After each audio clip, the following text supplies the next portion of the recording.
Heavenly Father, we come before you to lift up Los Angeles and every community that's impacted by these fires. Lord, you are our refuge and our strength.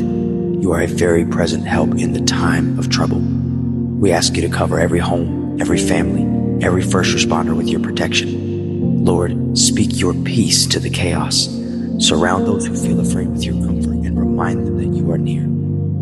Lord Jesus, strengthen the weary and bring swift relief to those in need. We pray that the fires would be contained and for rain to fall in due time. Bring restoration to the land, and more important, bring restoration to the hearts and minds of those who are worried, those who are troubled, those who are fearful. We trust you, Lord. Make a way where it feels like there is no way. We place Los Angeles in your hands, and we know that you are faithful. Show yourself strong in this time. Comfort them. Be with them. In Jesus' name.